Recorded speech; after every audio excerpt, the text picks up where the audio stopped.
Donc l'objectif derrière ce webinaire, c'est déjà de partir sur une base de connaissances pour tout le monde qui soit la même, qu'on ait bien tous en tête qu'est-ce que le domaine 2, qu'est-ce qu'il faut produire pour candidater, les prérequis, les objectifs, qu'est-ce que j'ai comme ressources disponibles. Ce premier webinaire, il va être très dense en informations. Il y a des choses que vous allez apprendre, des choses que vous savez peut-être déjà. Mais en tout cas, il se veut une espèce de compilation pour vraiment avoir toutes les bases pour suivre ce domaine 2 de la phase de candidature jusqu'à l'atteinte des objectifs. Donc derrière ça, le sommaire, il découle complètement de ce que je viens de vous décrire. Donc on va présenter le domaine 2 avec ses priorités, quel est le modèle financier, le calendrier, comment vous allez faire pour candidater et quels sont les prérequis qui sont attendus pour cette candidature. Une fois la candidature OK, les objectifs à atteindre, quels qu'ils sont. Et au travers de tout ça, là dans le sommaire, ça arrive à la fin, mais on va en parler tout le long du webinaire. L'idée, c'est de vous fournir les liens et des outils utiles pour réaliser ces différents, en tout cas, produire les différents documents justificatifs à votre candidature et à l'atteinte de vos objectifs. Donc, si on démarre, déjà un très, très, très bref rappel du programme CARE. Donc le programme CARE, je ne vais pas m'étendre sur ce qu'il fait, mais en tout cas, vous le savez, il y a 4 axes dans ce programme. Là, aujourd'hui, celui qui nous intéresse plus particulièrement, c'est la sécurité opérationnelle. Donc l'idée, c'est de soutenir financièrement tous les investissements jugés prioritaires.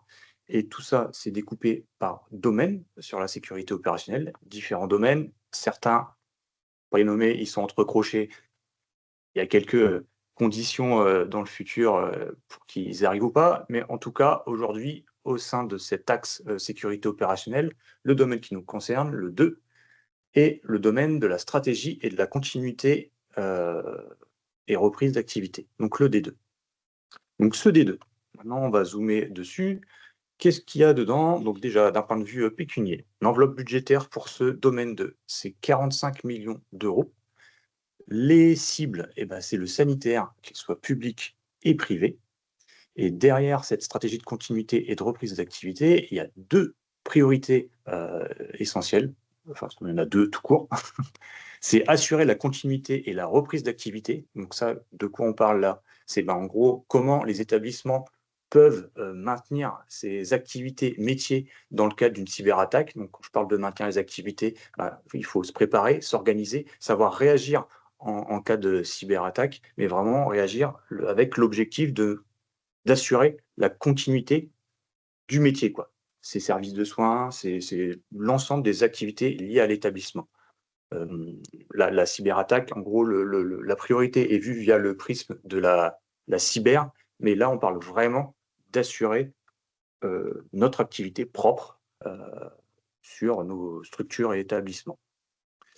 La deuxième priorité qui est liée, mais qui est plus technique, ça va être de construire une sauvegarde sécurisée. Donc, qu'est-ce que ça veut dire? Mettre en place une sauvegarde qui soit non contaminable avec un processus qui est testé et validé pour pouvoir la restaurer sur toutes les applications critiques de mon établissement. Donc, ces 2 grandes priorités, on va le voir par la suite, vont être déclinées avec déjà, on va voir les prérequis un peu plus loin et les objectifs qui vont être déclinés sur ces 2 priorités-là. On va continuer à descendre un petit peu plus dans le détail de chacun de ces éléments.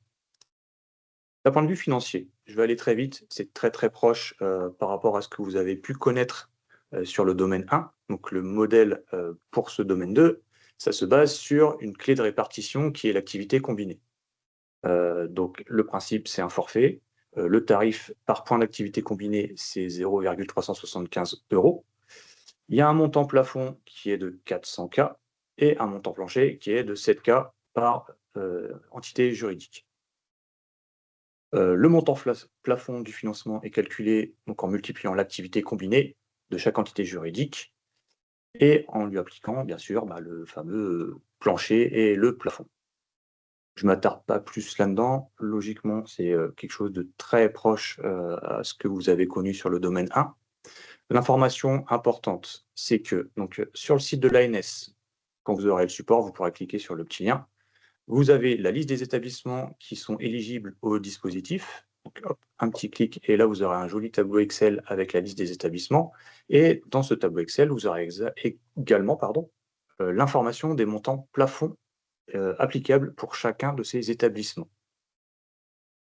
Dans le cas où vous ne retrouveriez pas votre établissement ou qu'il y aurait eu un changement dans l'organisation par rapport à ce qu'a pu recenser l'ANS, il ne faut pas hésiter et aller très vite pour informer le support de l'ANS. Pareil, le petit lien, vous cliquez dessus sur le site de l'ANS, c'est très bien fait et vous pourrez les contacter. Ils seront très réactifs pour que vous puissiez candidater avec les éléments à jour pour votre candidature. Un petit zoom sur le montant plafond. Donc ce montant plafond pour le financement, il est calculé, du coup, je l'ai dit, en multipliant l'activité combinée de chaque entité. On lui applique le plancher et en sommant les montants obtenus pour obtenir le plafond maximal alloué à la structure. Pardon, je lis mes slides, c'est pas très bien, mais en gros, je vais pas m'étaler plus, vous l'aurez dans le support. Je pense que vous l'avez compris, c'est juste un petit rappel, un petit zoom, mais du coup, ça s'applique un peu comme c'était pour le domaine. On va passer au calendrier, vu que là, on va s'attarder un petit peu à regarder les différentes phases qui sont assez importantes. Donc, l'arrêté a été publié le 16 juillet. Donc, ça a lancé ce domaine 2. Là, la phase importante, je vais vous mettre un petit curseur. Je suis ici. Donc, le guichet pour les candidatures a été ouvert le 2 septembre et la fin des candidatures, ou en tout cas pour publié dans Convergence, c'est le 31 octobre. À noter en bas ici. Donc dans 2 semaines. Donc dans 2 semaines. Ici, l'instruction des candidatures par l'ARS, elle se fait depuis l'ouverture du guichet et elle va courir jusqu'au 2 décembre. Donc il y aura un petit mois entre la fin des candidatures et l'instruction. Donc ça veut dire qu'il pourrait encore y avoir des échanges. C'est voilà, pour consolider, ajuster si besoin. Là, l'objectif, c'est qu'on vous donne l'ensemble des éléments pour pouvoir être le plus efficient possible et éviter, bien sûr, une surcharge de travail. C'est ça. Non, l'objectif, c'est quand même bien. En tout cas, il faut publier votre candidature au 31 octobre. La phase opérationnelle, ici, elle va durer jusqu'au 18 novembre, date de fermeture du portail de déclaration des atteintes. Et l'instruction par l'ARS des déclarations d'atteinte courront jusqu'au 15 décembre 2026. Hop. Donc aujourd'hui, nous sommes ici. Donc ça veut dire qu'il vous reste 2 semaines pour candidater. À noter, comme l'ont indiqué David et Jamil tout à l'heure, c'est que durant le premier trimestre, il y aura un jalon d'accompagnement qu'on va placer selon vos feedbacks que vous nous ferez via ce webinaire.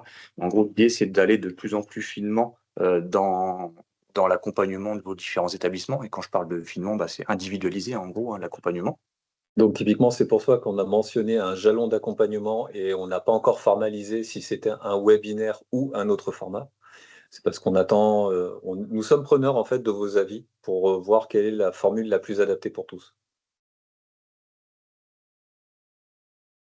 Et du coup, un accompagnement individualisé de l'ARS et du GCS Thesis pour vous conduire à l'atteinte des objectifs durant toute la durée de ce domaine 2. Si on zoome sur cette phase de candidature, donc le 16 juillet, l'arrêté avait été publié. Le 11 septembre, il y a eu un arrêté modificatif. Pas d'inquiétude, pas de changement majeur. C'est vraiment une précision, mais très importante, qu'on va rappeler un peu plus loin lorsqu'on parlera des documents prérequis. Cet arrêté modificatif va préciser la période de validité des documents justificatifs pour les prérequis. Oh, je vous spoil un peu la suite, hein, mais il faudra que vos documents PSSI et documents d'organisation pour le projet PCRA ils soient validés, et ça dans une période de moins de 3 ans. Le 2 septembre, le guichet a été ouvert et le 31 octobre, c'est la date à laquelle le guichet fermera. Et pour candidater, tout comme le D1, c'est la plateforme Iker que Convergence qui sera à utiliser en utilisant le compte de la personne habilitée pour représenter votre établissement. Suite à l'instruction des ARS, donc les établissements devront, tout comme le domaine 1, encore une fois, signer une convention avec l'ANS dans le cadre de leur participation à l'appel à financement. Ça, c'est pour la partie, c'était pour la partie calendrier. Et on va maintenant zoomer un petit peu sur les 2 prérequis pour candidater. Donc 2 priorités sur ce domaine 2, donc 2 prérequis. Le premier prérequis, le D2P1, c'est disposer d'une PSSI formalisée et à jour, et le D2P2, qui est de décrire l'organisation prévue pour la mise en œuvre du PCRA, plan de continuité et de reprise d'activité. Pour ces 2 prérequis, eh ben, il y a un document justificatif par prérequis à transmettre. La première, eh ben, c'est la PSSI ou une présentation de la PSSI. Mais leur point important, j'aurais pu mettre tout en gras, mais ça n'aurait pas eu de sens. Mais tous les mots de la phrase là que vous voyez, ils sont tous importants. Donc c'est la PSSI, elle doit être validée par le représentant légal du candidat et revue entre le 16 juillet 2022 et la date de dépôt de candidature. C'est ça qu'avait précisé l'arrêté modificatif. Donc très important que votre PSSI ait été validé depuis moins de 3 ans en fait. En ce qui concerne le document du D2P2 qui va servir de justificatif, eh ben, ce qui est attendu, c'est un schéma d'organisation projet pour faire ce PCRA, ce plan de continuité et de reprise d'activité. Qu'est-ce qui est attendu concrètement derrière ce schéma? C'est décrire l'équipe, quels sont les rôles qui sont prévus pour ce projet de mise en œuvre de PCRA, et quelle est la gouvernance du projet. Et là, par gouvernance, on entend quelle comitologie j'ai prévue pour faire ce projet et quelle modalité de suivi je vais m'engager à faire pour suivre le projet, tout simplement. À noter que j'ai parlé de constitution d'équipe, donc de rôle. Parmi les rôles pour mettre en œuvre un PCRA, il y a le rôle de RPCRA, le responsable PCRA. Le nommer, c'est pas obligatoire, c'est conseillé, et c'est pas obligatoire pour le prérequis. Mais en tout cas, il faut qu'il soit présent dans l'organigramme de l'équipe. Très important. Pareil, j'ai envie de dire, j'ai mis quelques éléments en gras, mais tout est important. Bon, en dessous, je pense que c'était le même principe sur le domaine 1, en fonction du type d'organisation GHT ou hors GHT, les documents sont à remettre voilà, à l'échelle du GHT ou des entités juridiques du GHT, ou quand c'est hors GHT, pour l'entité juridique ou les établissements géographiques, pardon. Là, comme je vous indiquais tout à l'heure, j'ai voulu faire un support que je vous transmets à la fin, qui soit aussi votre boîte à outils. Là, vous avez en une diapo tous les liens utiles vers les ressources nécessaires pour répondre à ces prérequis. On en verra d'autres un peu plus loin, hein. Ça s'arrête pas là. Mais donc, l'ANS met à disposition un espace documentaire CARE très complet, donc c'est le premier lien.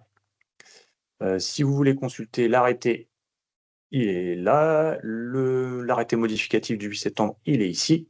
Un document que moi, je vous conseille de regarder, d'imprimer, d'afficher en poster, c'est celui-là, le guide détaillé des prérequis et objectifs du domaine 2.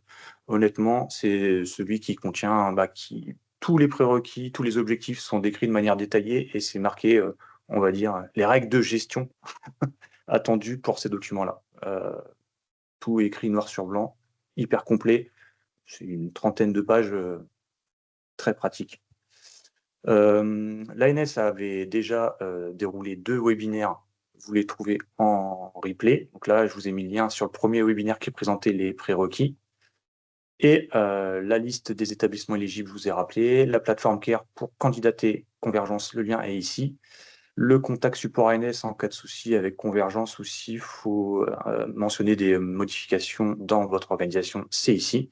Côté RS et côté Thésis, vous avez les contacts de David et moi qui sommes disponibles pour vous aider dans vos démarches de candidature. Et sachez que Thésis a mis en place depuis quelques mois un SharePoint partagé avec les gens du Crécy Thésis. Et donc, dans cet espace, il y a un répertoire CARE D2 où, en fait, on a déjà centralisé un certain nombre de documents si vous n'avez pas besoin de cliquer à droite, à gauche, mais voilà, vous avez une référence documentaire centralisée déjà téléchargée à cet endroit-là. Néanmoins, faites attention parce que l'ANS peut mettre à jour certains documents sans prévenir. Nous, on essaie d'actualiser le plus souvent possible ce partage, mais bon, il est toujours bon de vérifier que vous avez bien les dernières versions à jour. J'ai été très vite, c'est assez dense, on vous avait prévenu. Pour le moment, il n'y a pas de questions. Pas de questions?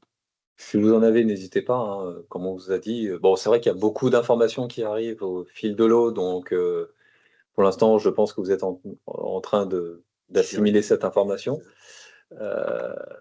Mais n'hésitez pas, on se fera un plaisir de pouvoir vous y répondre si vous avez des interrogations ou des incertitudes ou quoi que ce soit. Ok, du coup, on enchaîne. Et maintenant qu'on a vu les prérequis, on va dérouler les objectifs. Donc les objectifs, ils sont décomposés en déjà les objectifs qui concernent le PCRA, donc la continuité reprise d'activité. Donc là, on va avoir quatre items A, B, C, D. Et on a les trois premiers. Donc le premier item, pour inclure cette gestion continuité reprise d'activité, eh ben, ça va être mettre en place une gouvernance pour la continuité et la reprise d'activité. Donc ça va consister en quoi? Eh ben, le fameux prérequis dont on a parlé juste avant, là, le P2, qui consistait à décrire l'organisation cible, eh ben, il va falloir reprendre ce document-là et l'enrichir, parce que, OK, là, c'est parti, le projet il commence, donc on va faire notre schéma de gouvernance, où on va aller un peu plus loin, expliciter, nommer les gens. Tout à l'heure, j'ai dit on pouvait, minima qui était attendu pour le prérequis, c'était d'avoir les rôles. Là, il va falloir nommer les gens, aller un peu plus loin dans la démarche, avoir un compte-rendu d'une instance qui donne la validation de ce schéma-là. On va le voir un peu plus loin avec les outils qui sont à votre disposition pour rédiger ce schéma de gouvernance. Il y a des éléments, et voilà. Donc le A, en gros, c'est voilà, tout ce qui est pilotage sur ce projet-là. Le B consiste à décrire les procédures de réponse à la gestion de crise cyber. Donc ça, concrètement, ça veut dire que dans votre plan blanc, il va falloir formaliser les procédures que vous avez en cas de crise cyber. Donc qu'est-ce qu'on entend par là? Ça va être décrire comment je mets en place ma cellule de crise, comment j'identifie et comment je signale les crises, les attaques cyber qui pourraient survenir dans mon établissement et mon organisation. Donc, le B, le livrable, c'est enrichissement du plan blanc. L'objectif, le sous-objectif C, là, on arrive dans le nerf de la guerre parce que ça va consister à rédiger ce plan de continuité d'activité et le plan de reprise d'activité. Là-dessus, on va le voir un peu plus loin. Vous allez pouvoir vous appuyer également sur des outils et surtout le kit ANS PCRA. Donc là, il va falloir rédiger ce plan. Ce plan, il est constitué de différentes briques. Et une des briques essentielles pour un PCRA, ça va être ce qu'on appelle le BIA, le bilan d'impact sur les activités.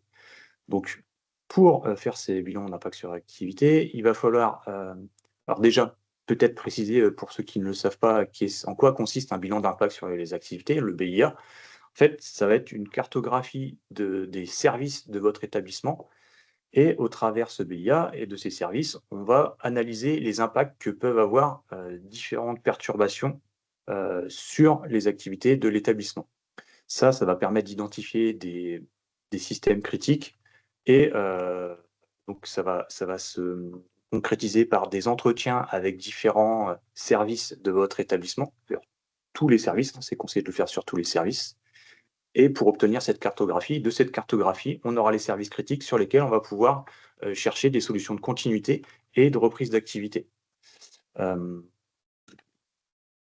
le cadre de ce domaine 2, il est fortement conseillé de faire un PCRA pour l'ensemble des services d'un établissement, d'une organisation.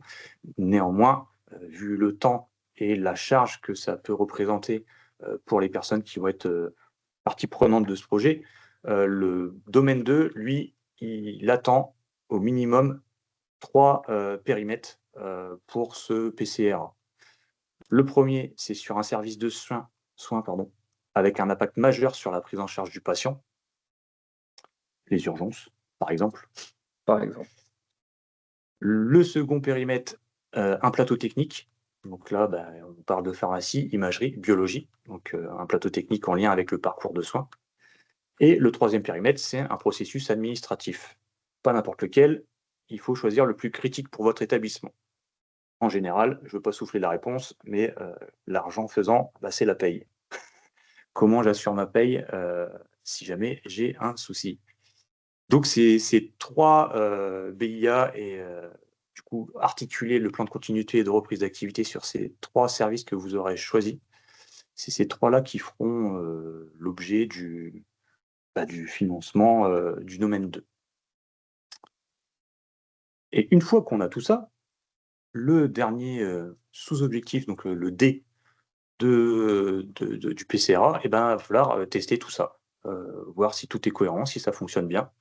Donc là, il va falloir pour les 3 services faire un planning de test et durant la phase opérationnelle du domaine 2, réaliser au moins un test. Enfin, faire un test pour un des services qui ont été retenus sur les 3 qu'on a vus juste avant. Je ne sais pas si j'ai été clair, je recommence. Après tout, la phrase, elle est bien. Donc, un test pour la mise en œuvre d'au moins un PCA, un plan de continuité, sur un périmètre défini, du coup, dans l'objectif C. Donc, le livrable, c'est le test et le planning. J'ai fait un test et j'ai déjà planifié de faire mes autres exercices PCA à l'avenir, après la phase opérationnelle. Ou pendant, hein. Vous ne limitez pas si vous avez le temps. Donc voilà pour les objectifs qui concernent le PCRA. Là, j'attire votre attention sur des points clés qu'on a pu remonter via diverses questions et aussi via la FAQ de l'ANS. On attire votre attention sur, tout comme j'avais insisté tout à l'heure sur les prérequis, que les documents doivent être validés par le représentant légal. Là, ça va être la même chose. Le schéma de gouvernance dont on a parlé dans l'objectif A, il doit être signé par le représentant légal du candidat.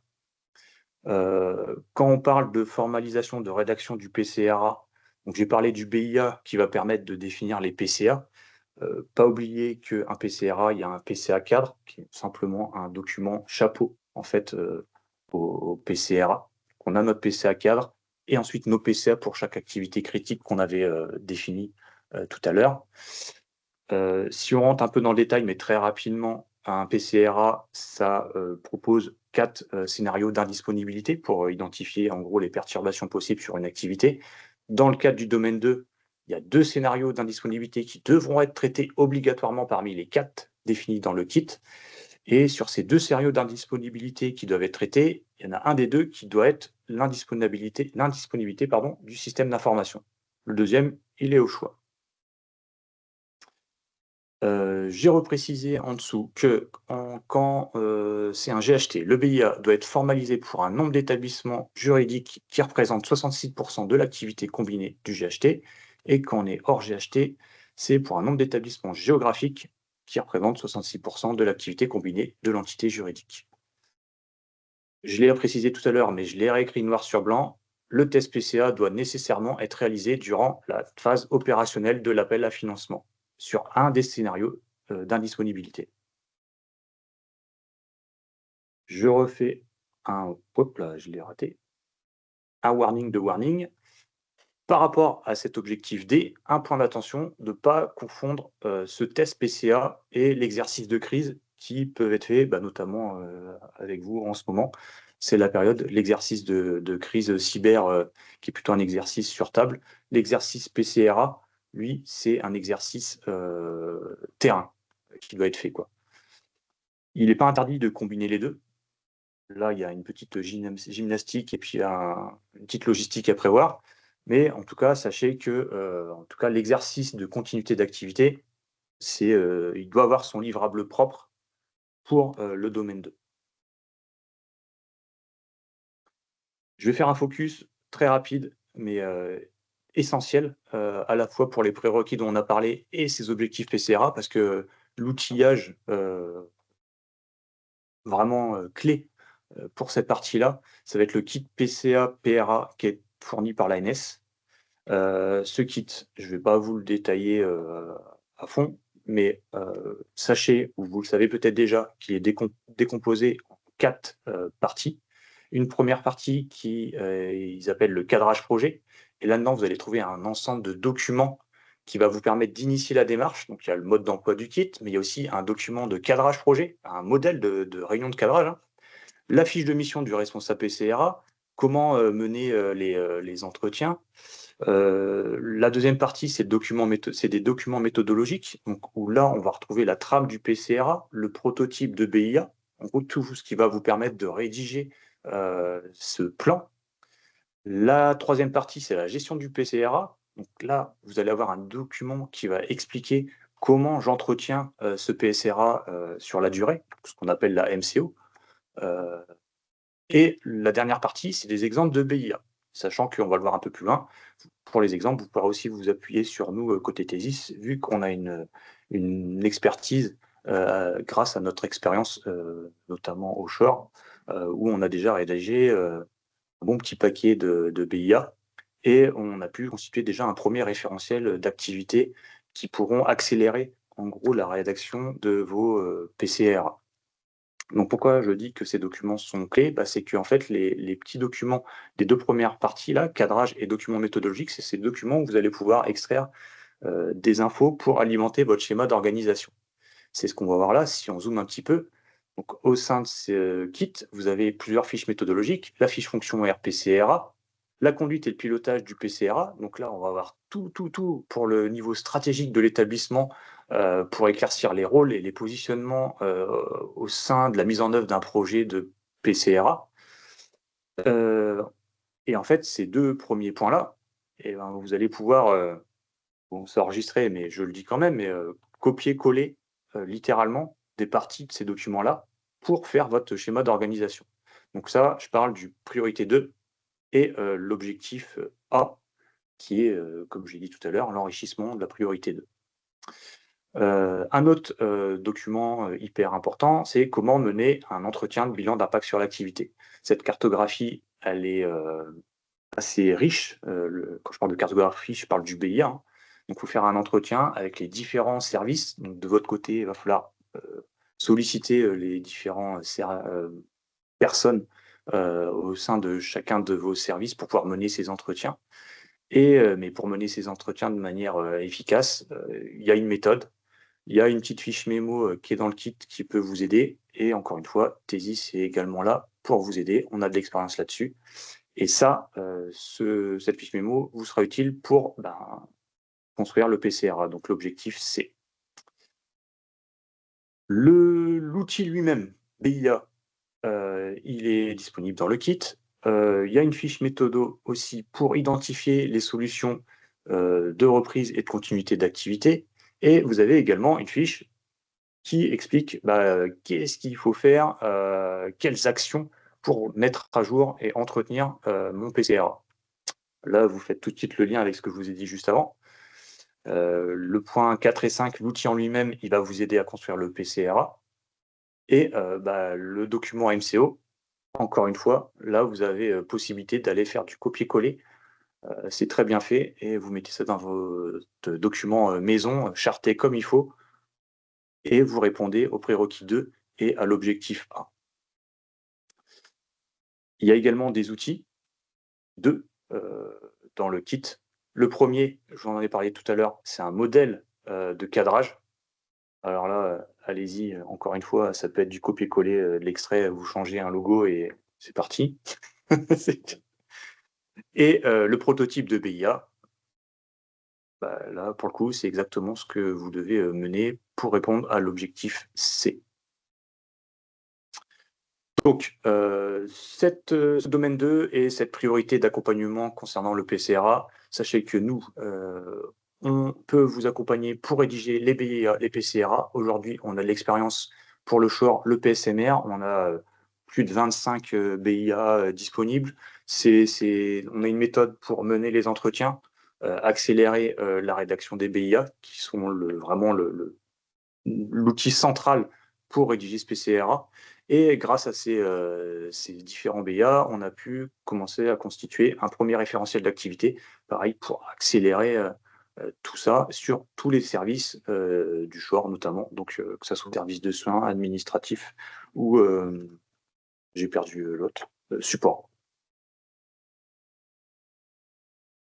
Je vais peut-être faire une pause que j'ai pas prévue, mais est-ce qu'il y a des questions par rapport au PCRA? Pour le moment, il n'y en a pas. Non. Eh ben, j'enchaîne, ça veut dire que je suis très clair, ou alors que je vais trop vite. Mais Pareil, dans vos feedbacks, n'hésitez pas à le dire si c'est pas suffisamment clair ou si c'est trop rapide. Ouais, n'hésitez pas. Il y a beaucoup de choses. Volontairement, je vais un peu vite. C'est pour ça que je fais en sorte que les diapos soient lisibles et que je vous le diffuserai après. Mais bon, n'hésitez pas. Kevin nous dit que c'est clair, donc ça, c'est une bonne nouvelle. Merci, Kevin. Donc, en passant à la deuxième priorité, donc la sauvegarde. Donc, la sauvegarde, il y a différents objectifs.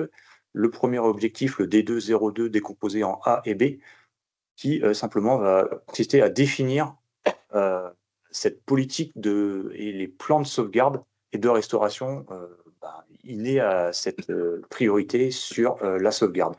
Donc le A, c'est définir la politique de sauvegarde et de restauration validée, et le B, ça va être de produire le plan de sauvegarde des systèmes d'information critiques.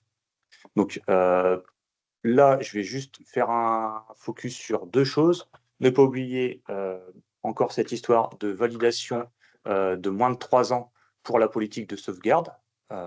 Et sur le plan de sauvegarde, il faut que ça soit identifié par rapport aux sous-objectifs qu'on a vus tout à l'heure, donc les fameux 3 services critiques qu'on aura choisis pour le PCRA. Et là, il faut produire les plans de sauvegarde pour les activités critiques, les mêmes sous-activités. Ouais, ça y est, je me suis embrouillé. Bon, j'espère que vous m'avez compris, mais en gros, ce plan de sauvegarde, il faut le faire sur les activités liées aux 3 services qu'on aura choisis pour la rédaction du PCRA. L'objectif suivant de la sauvegarde, eh ben, une fois que j'ai défini tout ça dans mon plan et dans j'ai oublié, ma politique, pardon, eh ben, cette construction, elle va se faire en 4 phases. L'authentification, le cloisonnement, la trajectoire pour une mise en œuvre en 3-2-1 et mettre en place une supervision. Donc là, pour le A, on doit disposer d'un système d'authentification indépendant pour ces infrastructures de sauvegarde. Le deuxième, c'est la démarche pour cloisonner l'infrastructure de sauvegarde. La troisième, du coup, c'est la mise en œuvre du 3-2-1. Et la dernière, instaurer une supervision efficace de ces sauvegardes. Je ne m'étale pas plus, pour le coup, c'est des points assez techniques et je pense que vous les connaissez, mais s'il y a des questions, n'hésitez pas. Hop, j'arrive plus à... Hop, pardon.